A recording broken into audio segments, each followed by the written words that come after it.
Vamos dar início, meus irmãos, à aula de hoje.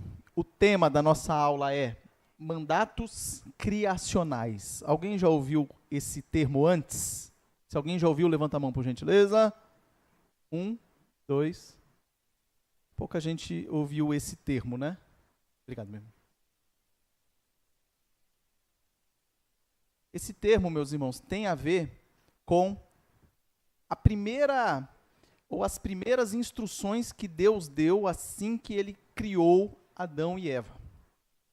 Então, essa noção de mandatos criacionais são aqueles mandatos, ou seja, aquelas instruções, aquelas ordens que Deus dá assim que ele termina de criar Adão e Eva. Nós vamos analisar 3 mandatos criacionais, que são mandato espiritual, mandato social e mandato cultural. Certo? Abram, por gentileza, aí em Gênesis, que será a base da nossa aula. Nós vamos ler aqui Gênesis 1, de 26 a 31.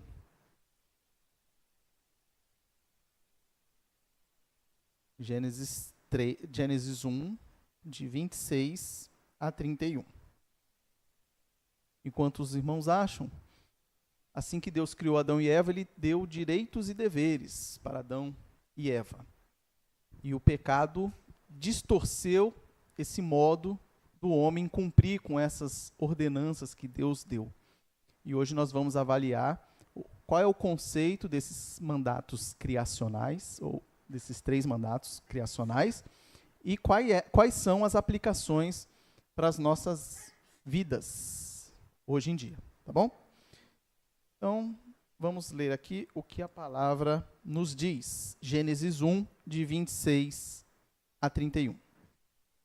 E Deus disse, só para contextualizar aqui, Deus já tinha criado todas as coisas do dia 1 até o dia 6, e aqui estamos no 6º dia, tá bom? Então, Deus disse, façamos o ser humano à nossa imagem, conforme a nossa semelhança. Tenha ele domínio sobre os peixes do mar, sobre as aves dos céus, sobre os animais domésticos, sobre toda a terra e sobre todos os animais que rastejam pela terra. Assim Deus criou o ser humano à sua imagem. A imagem de Deus o criou, homem e mulher os criou. E Deus os abençoou e lhes disse, sejam fecundos, multipliquem-se, encham a terra e sujeitem-na. Tenham domínio sobre os peixes do mar, sobre as aves dos céus e sobre todo animal que rasteja pela terra. E Deus disse ainda, eis que lhes tenho dado todas as ervas que dão semente e se acham na superfície de toda a terra, e todas as árvores em que há fruto que dê semente. Isso servirá de alimento para vocês. E para todos os animais da terra, todas as aves dos céus e todos os animais que rastejam sobre a terra, em que há fôlego de vida, toda a erva verde lhes servirá de alimento. E assim aconteceu. Deus viu tudo o que havia feito, e eis que era muito bom. Houve tarde e manhã, o 6º dia.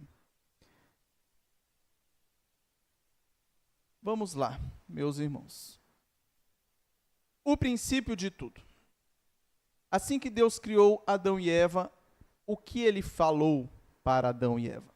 Aqui nós temos os 3 pilares ali, que são os 3 mandatos que nós vamos estudar. Primeiro deles, o mandato espiritual tem a ver com o relacionamento do ser humano com Deus. Primeiro mandato, relacionamento do ser humano com Deus. O segundo mandato, que é conhecido como mandato social, é o relacionamento do ser humano com o próximo. E o terceiro mandato, mandato cultural, é o nosso relacionamento com o cosmo. Quando eu falo cosmo, eu estou falando de todo o universo. Por exemplo, essa semana nós vimos a missão espacial que foi à Lua e voltou. Todo mundo viu? Como que eles devem tratar a Lua, por exemplo? Então, nós vamos ver isso dentro do relacionamento com o cosmo, aquilo que foi criado por Deus, como que o ser humano deve se relacionar com isso. Então, quando Deus criou o ser humano, ele não apenas nos deu a vida, mas ele nos deu um propósito. O Éden, o Jardim do Éden, não era um local de ociosidade, mas de relacionamento ativo e de responsabilidade. Então, nós não fomos criados e deixados a Deus dará. Deus nos deu um propósito a ser cumprido. E esses mandatos que nós vamos ver, é importante nós pontuarmos que eles foram dados antes da queda. Então, Deus já nos mostra como Ele quer que nós, como seres humanos, nos comportemos. É claro que o pecado vai complicar as coisas, mas esses mandatos que foram dados lá no início, eles se mantêm depois da queda e continuam mantidos até hoje. Então vamos olhar essas 3 dimensões da vocação que Deus nos deu. A começar pelo capítulo 1, ou o ponto 1 da nossa aula, que é o mandato espiritual. Como é que nós devemos nos relacionar com Deus? Então vejam aqui. Nesse primeiro ponto que nós estamos tratando, do mandato espiritual, nós temos a expressão da humanidade em resposta ao relacionamento estabelecido por Deus. Ou seja, Deus criou o ser humano e Ele quer que nós tenhamos um relacionamento com Ele. Deus sempre quis manter um relacionamento com o ser humano. E lembrando que é sempre Deus que vem ao nosso encontro, e nunca nós que vamos ao encontro dele. Desde o início, é Deus quem vai até o Jardim do Éden para conversar com Adão, ali logo no início. E depois da queda, depois que Adão pecou, Deus também vai ao encontro de Adão e Eva, e aí os dois se esconderam, mas é Deus quem vai. E é por isso que nós falamos que o plano da salvação é obra exclusiva de Deus, porque é sempre Deus quem vem ao nosso encontro. Nós, depois que o pecado entrou no mundo, nós nos afastamos de Deus, nós fugimos de Deus.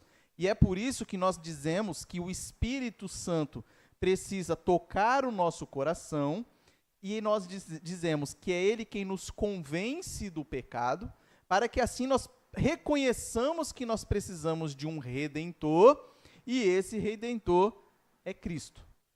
É por isso que nós vamos ver a diferença entre revelação geral e revelação especial. Ou seja, Deus se revela pelas coisas que Ele criou. Tudo aponta para Deus. Ao vermos a complexidade das coisas que são criadas, nós chegamos à conclusão que foi criado por alguém. Agora, quem é esse alguém? É a revelação especial que vai nos dizer, as Sagradas Escrituras. Então, a revelação geral, que são as coisas que foram criadas, nos apontam que há um Deus, e por isso nós não podemos negar a existência de Deus, e é por isso que em Romanos 1 vai dizer que todos são indesculpáveis, porque Deus se revelou por meio das coisas que foram criadas, mas é uma revelação que leva à condenação. Ninguém pode dizer que não sabia que existia Deus. Agora, a revelação especial é aquela que vai nos apontar quem é esse Deus, qual é o plano de redenção que Ele fez, e nos aponta que Jesus Cristo é o Deus que encarnou e morreu para pagar a dívida que era nossa. Então, nessa parte nós vamos ver que no estado original, ou seja, assim que Deus criou todas as coisas e o ser humano, nós fomos criados em bondade, inteireza e liberdade. Tanto que Deus diz que foi tudo muito bom.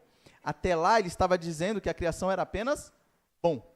Deus criou os céus, a terra, as plantas, e sempre ele terminava dizendo, bom, muito bom. Aliás, bom. Criou os peixes, bom. Animais, bom. Criou o ser humano, muito bom. Por isso que na teologia se diz que o ser humano é a coroa da criação, ou seja, a obra-prima da criação.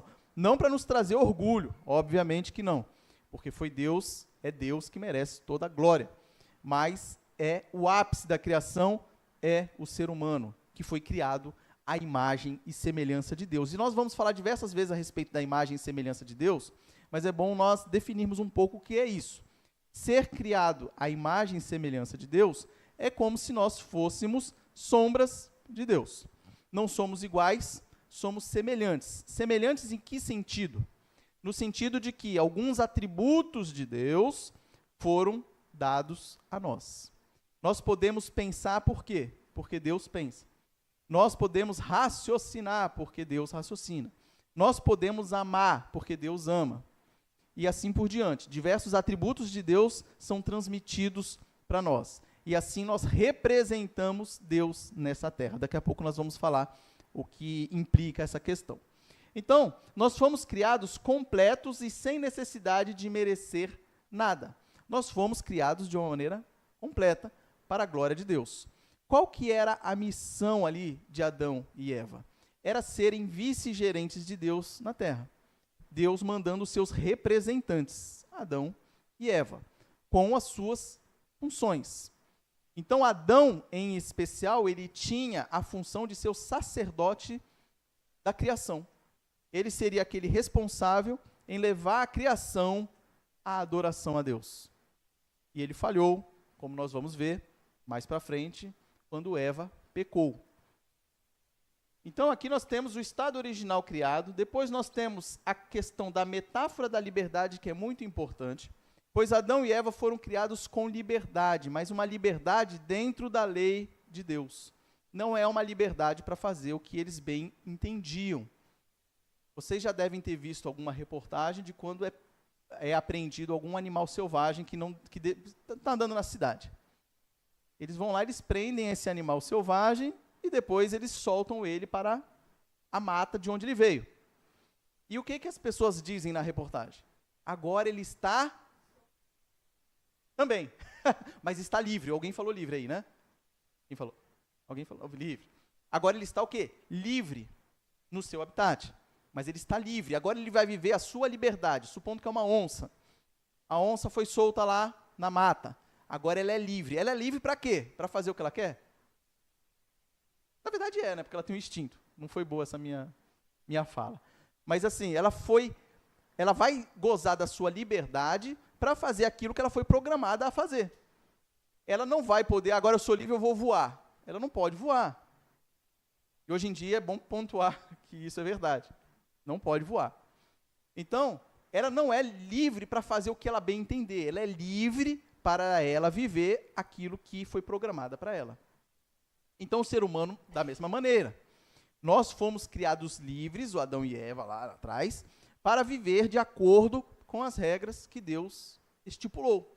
Da mesma maneira, Adão e Eva não poderiam dizer, agora somos livres, vamos sair voando. Somos livres, vamos viver embaixo da água. Não, eles são livres para viver de acordo com aquilo que Deus estipulou. Então, além disso, terceiro ali, a comunhão intencional.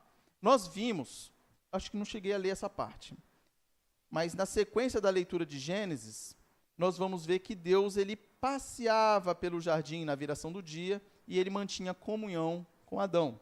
Então, essa comunhão intencional, quando Deus caminhava no jardim, e ele estipulou o 7º dia para focar inteiramente no vínculo de amor deixando o cosmo um pouco de lado. O que isso significa? Quando Deus criou todas as coisas, ele criou em 6 dias e separou o 7º dia para que fosse um dia especial de consagração a Deus.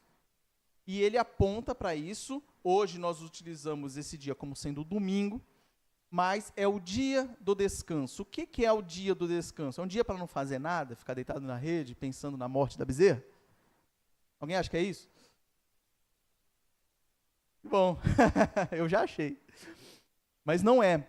É um dia designado para nós esquecermos das nossas atividades seculares, e esse secular aqui põe bastante entre aspas, tá? Porque depois eu vou falar a respeito disso.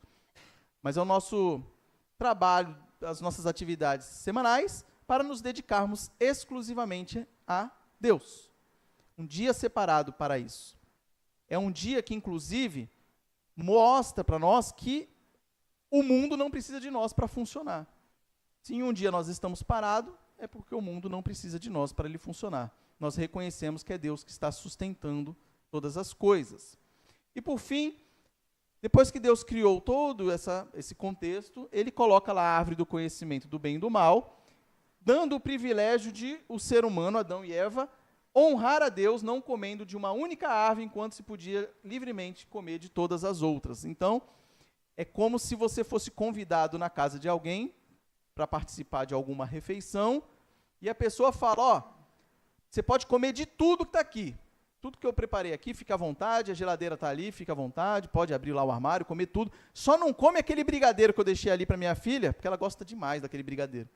Então não como o brigadeiro da minha filha, mas de resto você pode comer tudo, tá bom? Tá bom. Essa visita, quando vai embora, olha, o fulano lá não deixou eu comer o brigadeiro. E na primeira oportunidade que ele tem, ele vai lá e come o brigadeiro. Então é o que Deus fez. Ele deu a oportunidade para que o ser humano comesse de tudo que ele tinha ali, mas ele foi lá justamente naquilo que não podia, que era a árvore do conhecimento do bem e do mal. E aí nós temos a entrada do pecado no mundo, certo? E só um panorama geral da questão da criação. Então, como esse mandato da comunhão, ou esse mandato espiritual, como ele afeta a nossa vida prática hoje? Esse mandato espiritual afeta a nossa vida no seguinte sentido. Foi uma ordem de Deus, um dever de Deus e um grande privilégio de Deus nós podermos nos relacionar com Ele. Por conta do pecado, como eu já disse, nós sempre vamos fugir de Deus. E nós, como o reverendo Robert falou hoje, novas criaturas lavadas pelo sangue do Cordeiro, nós devemos buscar manter comunhão com Deus, pois agora isso é possível. Então, quando o pecado entrou no mundo, houve uma separação entre Deus e o ser humano. Esse relacionamento ele foi quebrado. Agora, quando Jesus Cristo vem, morre e ascende aos céus, ele restaura esse relacionamento. É por isso, por causa da obra que Jesus Cristo fez, que nós agora temos acesso a Deus Pai. É por isso que nós oramos, nos dirigindo a Deus Pai, em nome de quem? Jesus. Por quê? Porque é por meio da obra que ele fez que nós temos a nossa relação restaurada com Deus. Então, como aplicação prática da nossa vida a questão do mandato espiritual, nós deveríamos buscar diariamente nos relacionar com Deus. A Bíblia não diz que Deus nos amou a ponto de enviar seu Filho para morrer por nós? E nós devemos amar a Deus sobre todas as coisas? A gente tem uma tendência, infelizmente, em achar que amor é uma coisa, formigamentos pelo corpo, ou algo muito abstrato, quando, na verdade, o amor é nos dito na Bíblia que são ações concretas. Então, nessa mesma passagem que eu falei, porque Deus amou o mundo de tal maneira que ele fez alguma coisa, certo? Então, ele fez alguma coisa. Todas as vezes que nós vamos verificar nas Escrituras que há uma expressão de amor, na sequência há uma ação. Ama e age. Então, como é que nós podemos demonstrar amor para com Deus? Lá nas epístolas de João, na primeira, na segunda, no Evangelho de João, vai ser enfatizado muito isso, que nós demonstramos amor a Deus obedecendo a sua palavra. Ou seja, uma ação. Eu amo a Deus e demonstro que eu o amo ao obedecer a sua palavra. E dentre as determinações que ele nos dá, manter comunhão com ele é uma delas. Por exemplo, orai sem cessar. É uma ordem ou não é? Então, quando nós oramos, nós estamos nos comunicando com Deus. Quando nós lemos as Escrituras, Deus se comunica conosco. Então, estamos numa relação. Um fala e o outro fala. Então, um dos meios de nós nos relacionarmos com Deus é orando, é lendo a Bíblia e fazendo tudo aquilo que Ele nos determina. Segunda ordem, eu coloquei em 3 aplicações aqui também, para manter o padrão presbiteriano, sempre 3, né? Então, são 3 aplicações nesse ponto, depois mais 3 nos outros. Então, primeira, buscar relacionar com Deus. Segundo, não deixar de congregar. É uma das instruções que nós recebemos nas Escrituras. Não deixem de congregar. reverendo Robert falou bastante a respeito disso hoje de manhã. A igreja, o povo de Deus reunido a fim de adorar a Deus. Então é um meio de graça para todos nós. Eu gosto sempre de falar o que é um meio de graça. Um meio de graça é como se fosse um fio pelo qual Deus derrama a sua graça a nós. Então, quando nós estamos querendo a graça de Deus na nossa vida, nós temos que utilizar esses meios que Deus coloca à nossa disposição. Pense aqui nesse ar-condicionado aqui, que pouca gente consegue vê-lo, né? Mas tem aqui um ar na minha frente. Se ele tivesse ali diversos fios que estão ligados até mim. Cada fio desse é um meio pelo qual Deus derrama sua graça sobre a minha vida. Por que que ele faz assim? Porque é o jeito que ele escolheu. Ele falou que ele faz assim. Então ele usa, por exemplo, um dos fios é a oração. O outro fio é a palavra dele. O outro fio é a comunhão com os irmãos na igreja. O outro fio é participar dos sacramentos, Santa Ceia, batismo. Então ele tem esse monte de fio que vem até mim. São meios que Deus derrama a graça de Deus sobre a nossa vida. Nós não podemos ignorar esses meios de graça e achar que Deus vai derramar sua graça sobre a nossa vida, assim, ó, embora ele possa fazer. Mas não é o modo normal como ele age. Ele pode agir de maneira extraordinária e age, mas ele nos instrui a utilizarmos esses meios para que ele derrame a sua graça sobre a nossa vida. Lembrando que graça é um dom imerecido, é um presente que ele nos dá. E por fim, que eu já adiantei, demonstre amor a Deus, obedecendo a ele. E você só sabe quais são os mandamentos dele, para você poder obedecer, se você ler a palavra. Senão, não sei o que ele mandou eu fazer. Hoje, aqui na liturgia, nós lemos uma passagem muito interessante de Efésios 4, que tem uma lista lá de coisas, né? Não minta, não fale bobagem, ame o seu próximo. Tem uma lista lá de comportamentos que são exigidos de nós, crentes. Então, você está na dúvida do que é e do que não é para fazer? Dá uma lidinha em Efésios 4, você vai saber lá o que é para fazer e o que não fazer. Certo? Então, terminamos aqui esse mandato espiritual e entramos aqui no capítulo 2, que é o mandato social. Alguma dúvida do mandato espiritual? É mais tranquilo. Esse aqui é um pouquinho mais difícil e o último é o pior, tá bom? A gente vai engrossando o caldo aqui conforme vamos caminhando. Mandato social. Não é bom que o homem esteja só, farei para ele uma auxiliadora que seja semelhante a ele. Está lá em Gênesis 2:18. Então Deus fez primeiro Adão, primeiro assim, da humanidade, né? Já tinha criado todas as coisas, criou Adão e viu que não tinha ninguém semelhante a Adão. Adão foi lá, ele estava sozinho ainda quando ele deu o nome a todos os animais. Então Deus não achou ninguém e resolveu criar a mulher para ser uma auxiliadora dele. Quando nós estamos falando de mandato social, o primeiro exemplo de mandato social que temos é a relação entre o homem e a mulher aqui, e posteriormente implica no casamento. Mas o mandato social se refere à nossa relação com o próximo. Então, está dentro do mandato social o modo como eu me relaciono com minha esposa, o modo como eu me relaciono com as minhas filhas, com os meus pais, com meus avós, com meus colegas de trabalho, com os irmãos da igreja. Então, toda a relação entre ser humano está dentro do mandato social. Então, primeiro, mandato espiritual, nós com Deus. Segundo, mandato social, nós com o próximo. Então, o primeiro exemplo é que Deus uniu o homem e a mulher. Então, ele diz que a mulher, como sendo auxiliadora, ela seria uma ajudadora apropriada para o homem. Ajudadora para quê? Para ele cumprir a missão que Deus deu a ele. Os 3 mandatos. Então, ela ajudaria a ele. Olha que interessante, que Deus não colocou o homem lá para ficar ocioso no jardim. Ele teria que cultivar, proteger o jardim, teria, em resumo, que trabalhar. E isso é antes da queda. Logo, trabalho não é consequência do pecado. Tá bom? Que fique bem claro. Por quê? Porque a gente demoniza trabalho hoje, não é verdade? Geralmente a gente não quer trabalhar. E a gente fala que, ou a gente tenta mostrar que o trabalho é consequência do pecado, mas não é. O trabalho é anterior ao pecado, embora por causa do pecado, o trabalho vai se tornar muito mais pesaroso, muito mais difícil, muito mais complicado.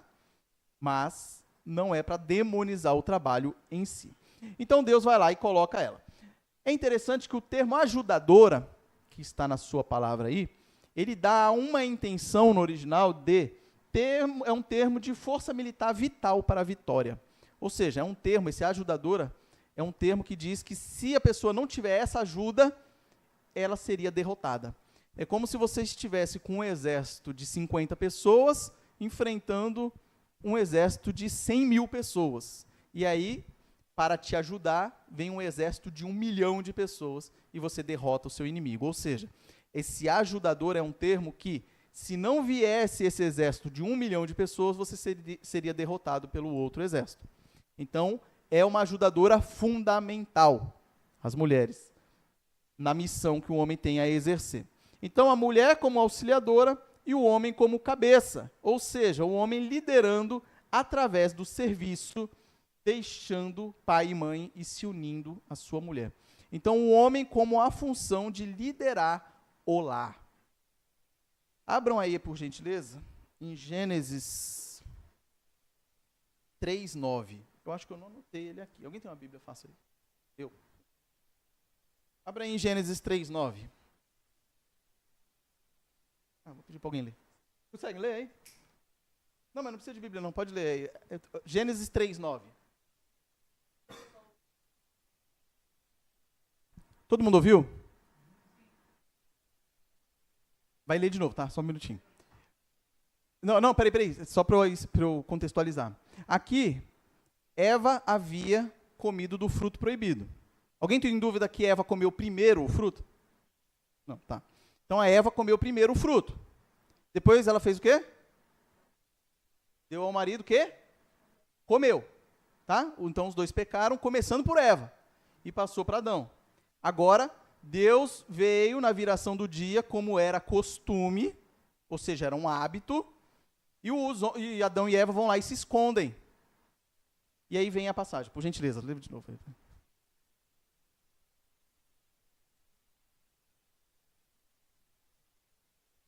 E chamou Deus quem? O homem. Os dois não pecaram? Exatamente. O homem era o líder. Tem um comentário de John Piper que é bem interessante.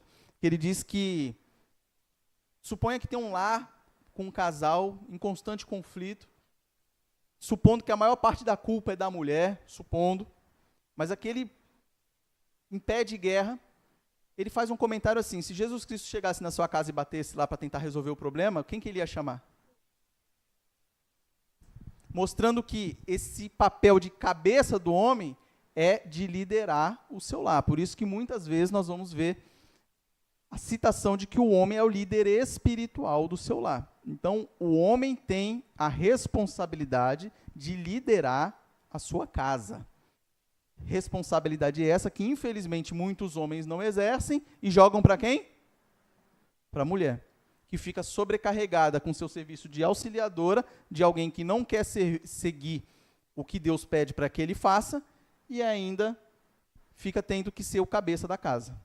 Havendo assim uma distorção, e aí daqui para frente só coisas ruins, obviamente, porque sempre que desobedecemos às instruções de Deus, consequências ruins virão. Então, o plano original de Deus estava aqui. Então, a base divinamente ordenada para o casamento está aqui, na completariedade entre o homem e a mulher, os dois formando uma só carne e assim formando uma família, cidades, estados, países, etc., por meio desse primeiro casal. Então, aqui nós temos algumas implicações para a nossa vida hoje.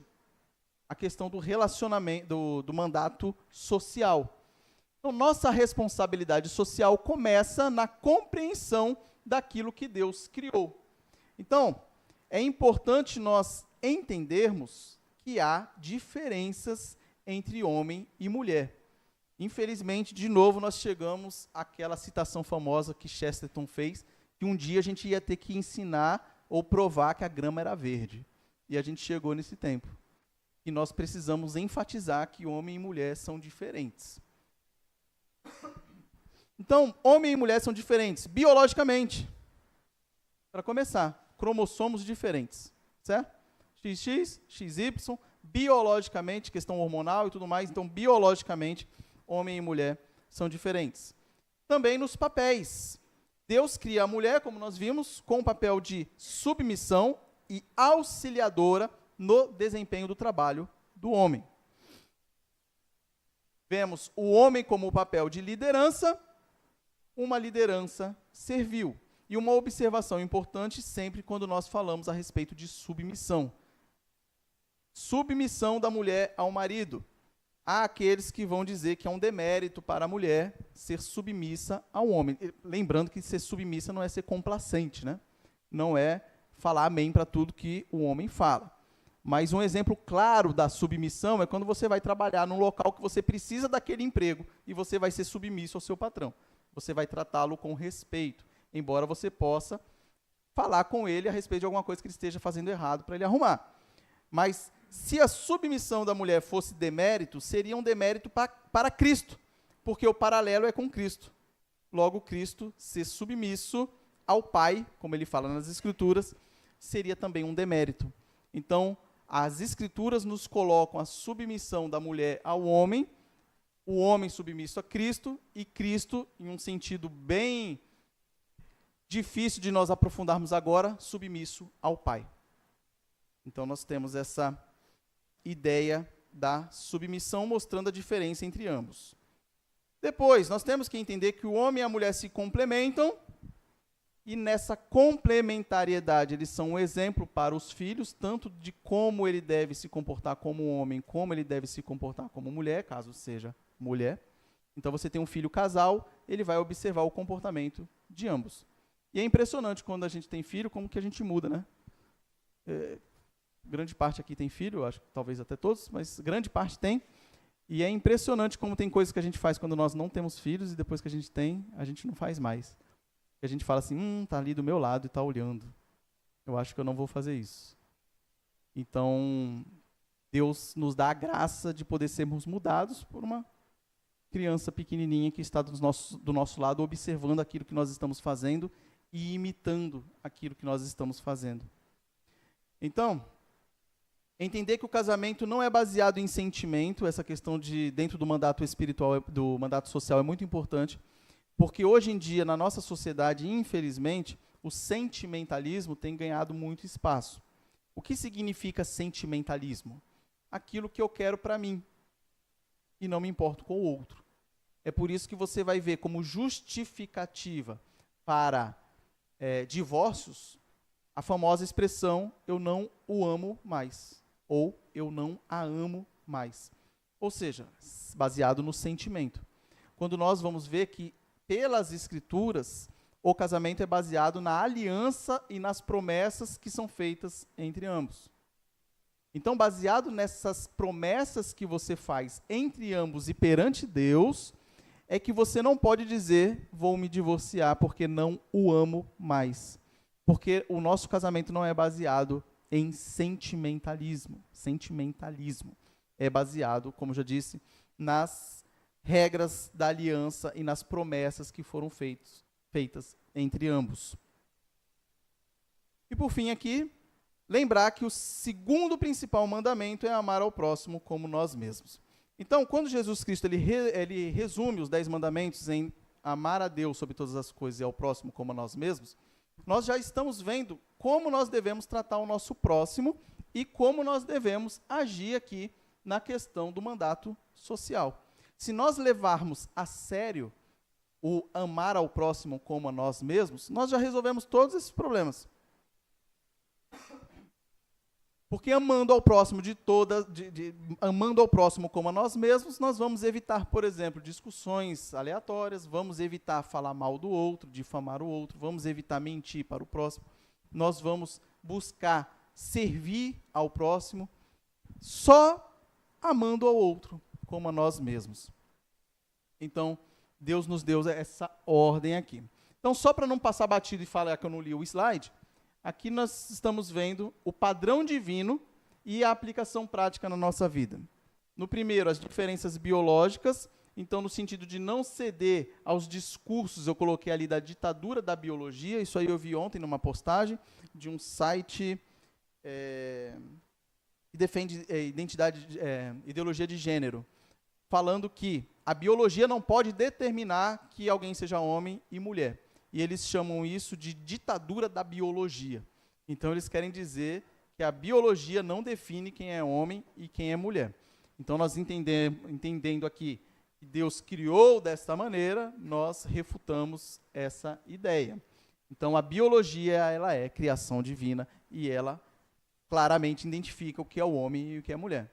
Daqui a 100 anos, se tiver lá 2 esqueletos e fizerem exame de DNA, vão descobrir quem era o homem e quem era a mulher, com base nas evidências biológicas. Complementaridade, submissão e liderança. O homem lidera servindo, e ali eu coloquei a nota que eu já tinha lido aqui a respeito de Cristo sendo submisso ao Pai, mostrando que a submissão não é demérito, e sim funções diferentes para cada papel. Fundação familiar, o casamento não é baseado em sentimentos, como nós já disse, mas sim na aliança e nas promessas feitas. E por fim, a questão da influência que Deus coloca sobre nós, quando nós vamos influenciar os nossos filhos, né? Então, o nosso comportamento influencia os filhos, e amar o próximo como a nós mesmos, nós já resolvemos a grande parte desses problemas relacionados ao mandato social. Alguma dúvida a respeito de mandato social? Lembrando que estamos estudando cosmovisão, então estamos estudando as lentes pelas quais nós vemos o mundo. Então nós estamos estudando como foi que Deus criou o homem e a mulher e o que ele exige de nós para vivermos aqui de maneira que agrade a ele. Então nós já vimos que como nós devemos agradar a Deus, mantendo um relacionamento com ele, mantendo um relacionamento com o nosso próximo e agora mantendo um relacionamento com o cosmo. Mandato... Ixi, saiu errado ali, meu irmão. Não é mandato espiritual ali em cima, não. É mandato cultural. Tá bom? Capítulo 3 ali, mandato cultural. Então, Deus colocou a humanidade em um relacionamento singular com o cosmos, ou seja, com o universo, com as coisas que ele criou. Que é uma questão de supervisão e mordomia. Ou seja, tudo que existe no mundo não é nosso. Tudo que Deus criou é de Deus. E nós estamos aqui para interagir com essas coisas para a glória de Deus. E como nós devemos nos relacionar com essas coisas que Deus criou? É isso que nós vamos ver aqui. Então, a ordem que Deus deu para que o homem tivesse domínio sobre as coisas que ele criou. O que significa isso? Governar, desenvolver e manter o cosmos.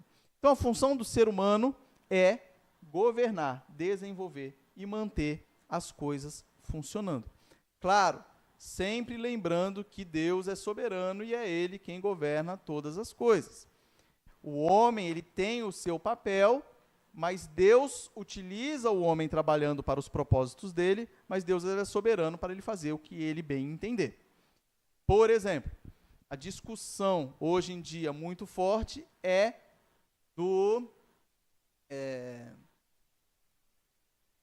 substituir o aquecimento global, como que é? Mudanças climáticas. O debate relacionado a mudanças climáticas. E diz que por ação do homem, a temperatura do mundo vai atingir não sei quantos graus, não sei em que ano, e isso vai causar a extinção da humanidade. Resumindo, grosso modo, é isso que estão pregando. Será que o homem é capaz de chegar a esse ponto? Não. Não por quê? Porque Deus é quem é soberano sobre todas as coisas. Então, o homem não é capaz de destruir a criação que Deus fez. Eu lembro, lá na época da seca, eu acho que foi em 2015, por aí, 2015, 2016, que teve uma seca muito forte.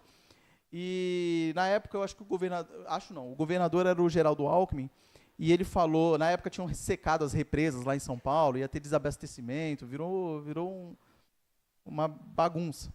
E ele disse na época que, com o nível que estamos das represas, da Cantareira e tal, nós precisaremos de 10 anos para compor o valor e voltar ao estado normal.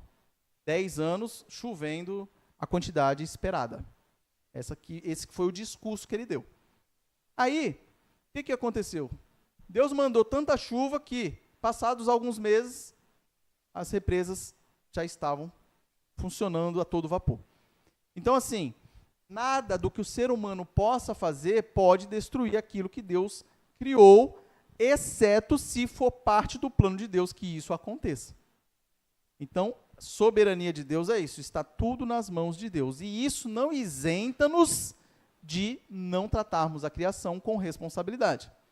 Mas nós temos que tomar o cuidado de não transformar a criação de Deus em um Deus, que é o que os discursos ambientalistas geralmente vão fazer. A mãe natureza, aquela coisa toda, e transformar a natureza em um Deus. Não é, é uma criação. Então, aqui nós temos a ordem de domínio de Deus para que o ser humano governe, desenvolva e mantenha o cosmos. Essa questão de desenvolver é muito importante também, porque nós vamos ver que na Europa cristã foi a que mais desenvolveu os estudos científicos a respeito da criação de Deus. Por quê? Porque eles observaram que Deus criou todas as coisas e nos deu liberdade de estudarmos a respeito dessas coisas. Por isso que ela se desenvolveu tanto na questão de tecnologia, na questão de medicamentosa, etc. Diferente de outras nações. Por exemplo, nações que achavam que se você começasse a mexer nas coisas que foram criadas, o Deus que ela adorava ficaria nervoso e mandaria fogo e mataria todo mundo. Então elas não se desenvolviam nesse sentido. Então é brutal a diferença que nós vemos de uma Europa na época das grandes navegações, em 1500, comparando com outras regiões pelo mundo que ainda viviam na rusticidade. Na verdade, até hoje nós temos civilizações ainda que vivem na rusticidade. Desculpa, gente. Mostrando que nós, como cristãos e reconhecedores do mandato cultural, nós devemos sim desenvolver a criação, aquilo que Deus criou e colocou na nossa mão para nós cuidarmos da maneira mais adequada possível. E aí nós temos o trabalho como um privilégio, como eu disse lá no início, que o trabalho não é fruto da queda, é uma prerrogativa real e uma responsabilidade original, no sentido de que nós devemos trabalhar sempre para a glória de Deus. Há uma ideia muito complicada em nossos dias, que eu até falei no começo, quando eu falei a respeito de trabalho secular, eu falei para vocês colocarem entre aspas, lembra? Porque não existe trabalho secular, porque todo trabalho é para Deus. Ou de segunda a sábado você trabalha para o diabo, e domingo trabalho para Deus. Todo dia, é de segunda a segunda, o nosso trabalho é sempre para Deus. Então, essa divisão entre trabalho secular e trabalho religioso é uma mensagem muito complicada dos nossos dias, achando que trabalho religioso é só o que a gente faz aqui. Então, se eu faço um churrasco na igreja, é trabalho religioso. Se eu estou aqui dando aula, é um trabalho religioso. Se eu estou cantando, é trabalho religioso. Mas quando eu sou dentista e estou lá de segunda a sexta fazendo obturações em alguém, aquilo não. Aquilo é trabalho secular. Não é. Todo o trabalho que nós fazemos é para a glória de Deus. E entender isso muda todo o jogo, muda toda a sociedade, porque imagina aí, se nós tivéssemos metade, não estou nem falando todo mundo, metade da população brasileira de crentes fiéis que trabalhavam com a ideia de que eles estavam trabalhando para a glória de Deus. Como ia ser diferente? Desde o advogado, o mecânico, o borracheiro. Só nessas 2 últimas semanas eu tomei golpe de uns 3 profissionais. E eu fico triste, para não falar com raiva, porque assim, se a pessoa fosse um crente fiel que reconhecesse que aquilo que ela está fazendo é para glorificar um Deus santo, ela faria de uma maneira diferente. Então isso faz toda a diferença no modo como nós agimos na criação, no mundo em que nós vivemos. Então, eu coloquei aqui esse texto no final, lá em Gênesis 2,15, mostrando que o Senhor Deus tomou o homem e o colocou no jardim do Éden para o cultivar e o guardar. Lembrando que essa palavra cultivar, ela tem a ver com trabalho. Nós vamos ver, tem um slide até melhor que fala sobre isso. Aqui, ó. A questão de cultivar tem a ver com adorar. Então, aqui nós temos que no Antigo Testamento, a palavra usada para cultivar revela uma verdade profunda sobre a nossa vocação. Vocação é aquilo que Deus nos chama a fazer. Ele nos chama a fazer por meio da vocação e Ele nos alimenta com os dons que é necessário para fazer aquilo que Ele chamou a gente para fazer. Então, o exemplo que eu estava dando anteriormente, a pessoa tem a vocação, foi chamada por Deus para ser dentista. Eu não sou dentista, tá? Mas vamos supor. Então, a pessoa foi chamada por Deus, ela sente o desejo de ser dentista, ela quer ser dentista, ou seja, Deus a chamou, a vocacionou. E Deus dá os dons que ela precisa para fazer aquilo.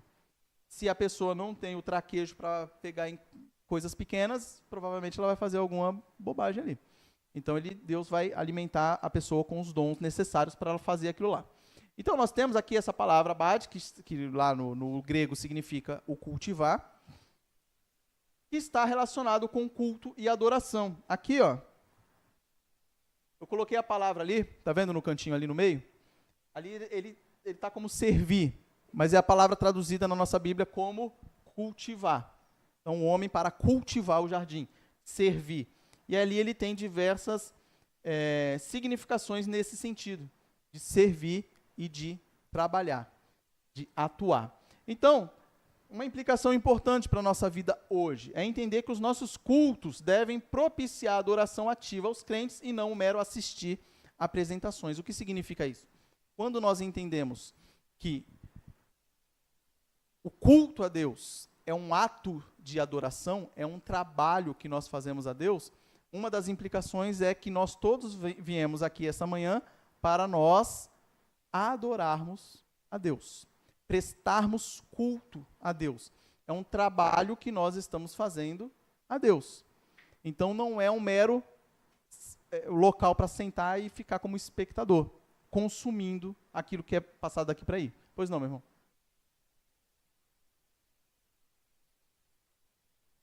Exatamente, a palavra em inglês é service, né?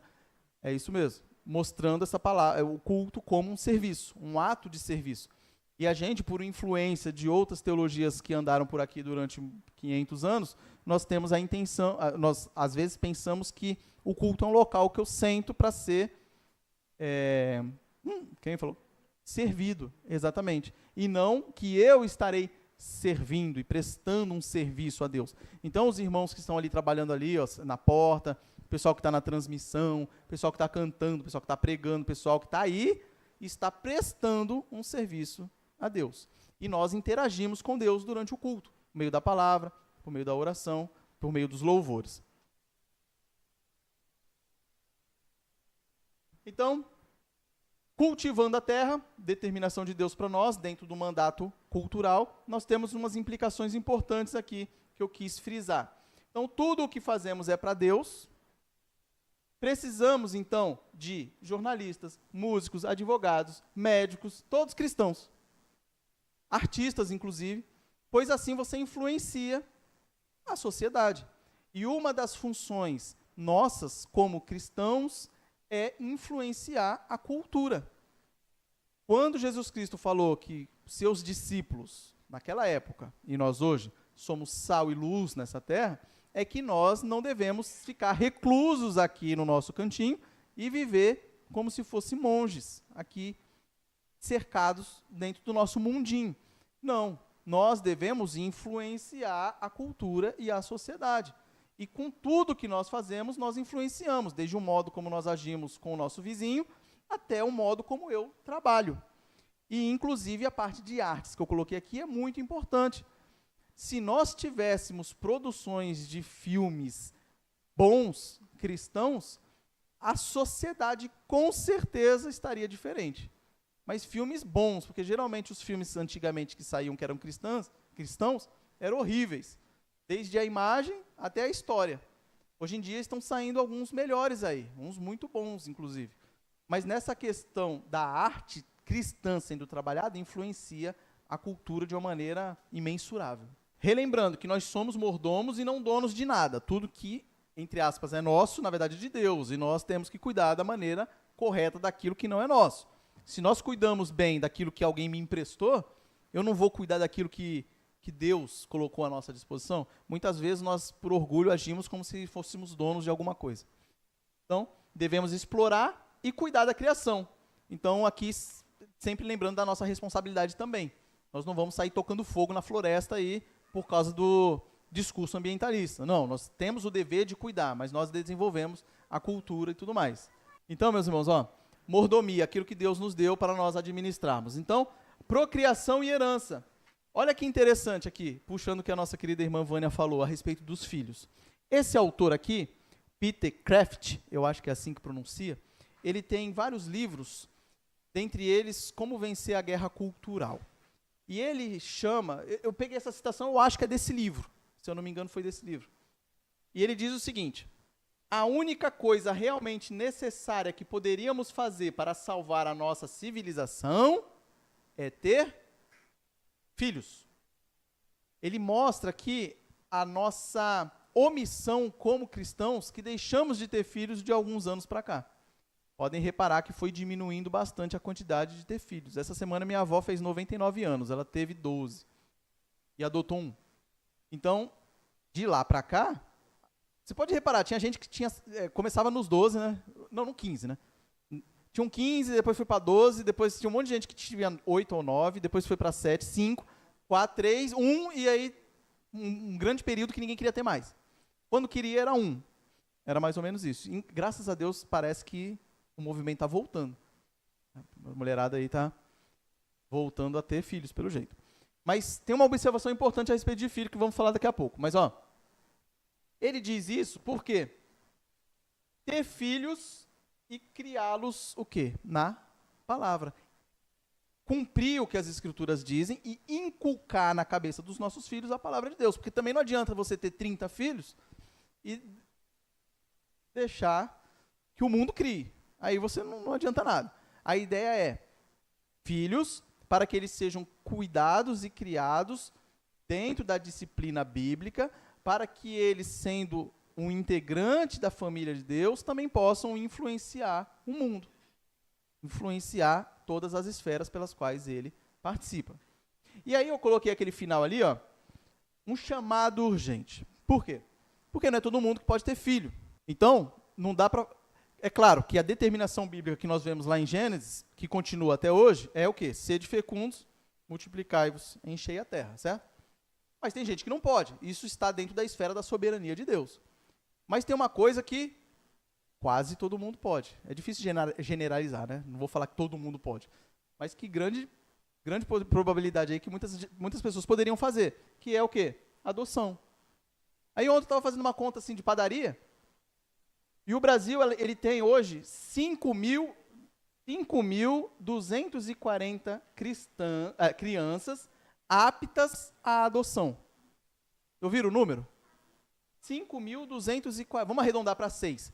6 mil crianças no Brasil esperando para serem adotadas. 6 mil.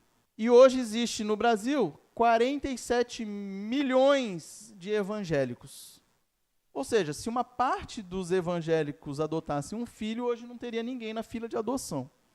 Então, é uma coisa que é pouco falado nas igrejas a respeito de adoção.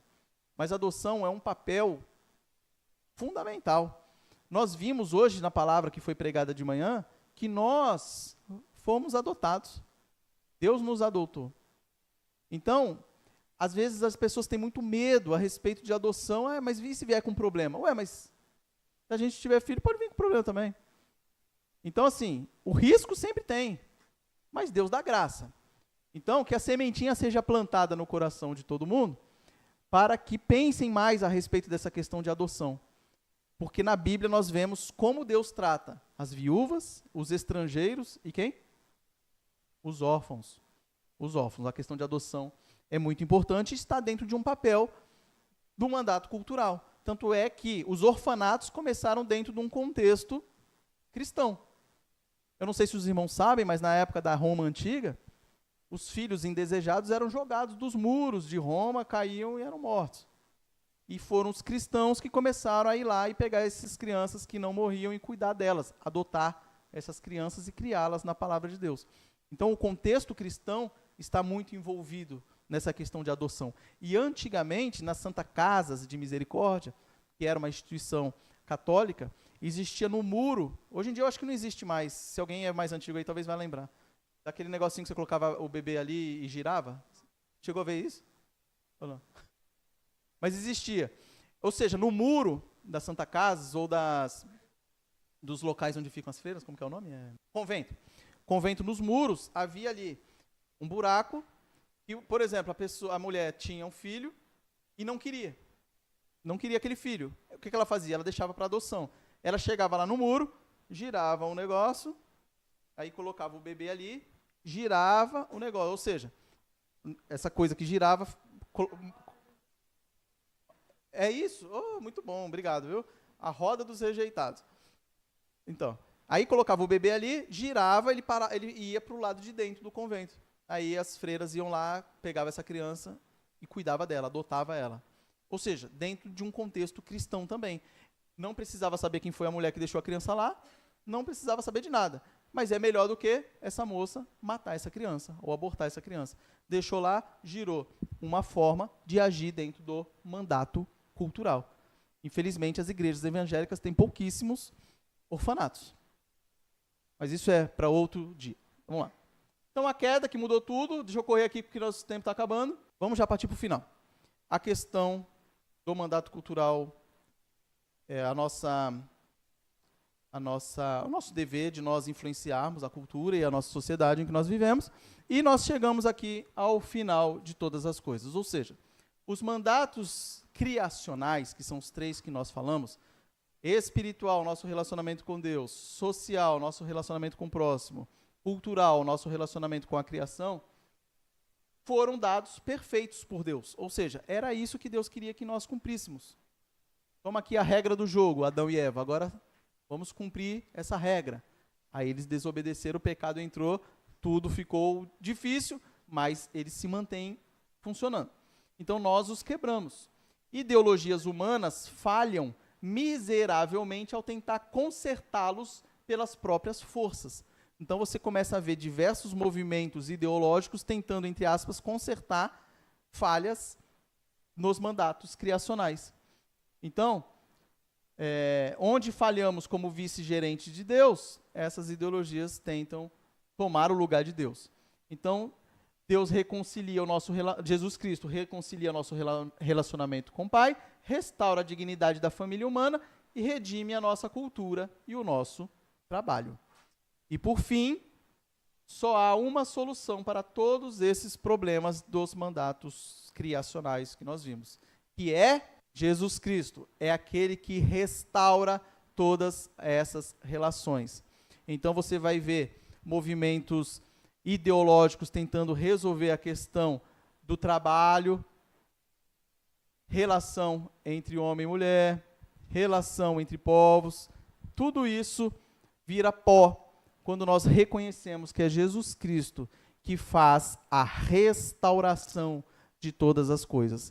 Daí a importância de nós vivermos de uma maneira que agrade a Deus, reconhecemos que temos essa regra do jogo para nós, Deus nos dando a regra, viva assim, relação comigo, com o próximo e com a cultura, e nos aprofundemos nesses conhecimentos para que nós possamos viver de acordo com aquilo que Deus espera de nós. Sem esquecer que, fazendo isso, nós devemos também buscar outros que também façam, para que passem a fazer parte da família da fé, como foi pregado hoje de manhã e como nós acabamos de falar aqui, o processo de adoção. A conversão é a adoção, é um ímpio deixando de sê-lo e se tornando um filho de Deus.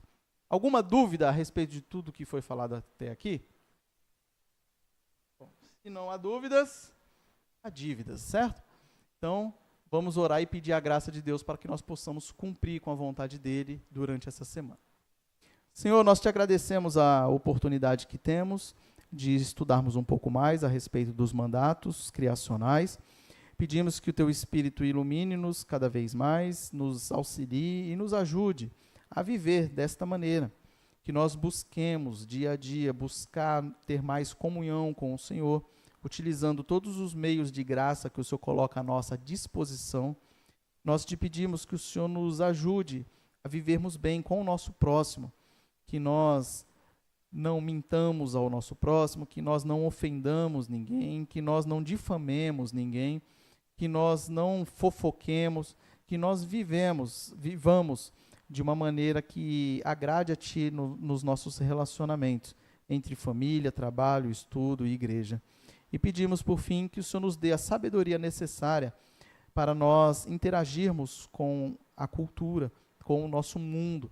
Não nos deixe ser influenciados por ideologias ímpias e pagãs. Faça com que nós cresçamos no conhecimento e na graça do Senhor Jesus Cristo, por meio do estudo aprimorado das Escrituras, e que assim nós trabalhemos e vivamos sempre de acordo com o que o Senhor espera de nós. Faça de nós vice-gerentes fiéis de Ti nesta terra, e que o Senhor nos dê graça para poder cumprir com tamanha responsabilidade, mas tamanho privilégio que o Senhor nos proporciona. Pedimos que o Senhor nos abençoe agora, os nossos lares, cuide de nós durante todo esse dia e nos traga de volta à noite para que nós continuemos em adoração a Ti e faça com que nós aprendamos a utilizar o domingo, o dia separado para Te louvar, para Te adorar e para cultuá-lo. Assim nós te pedimos e agradecemos em nome de Jesus. Amém.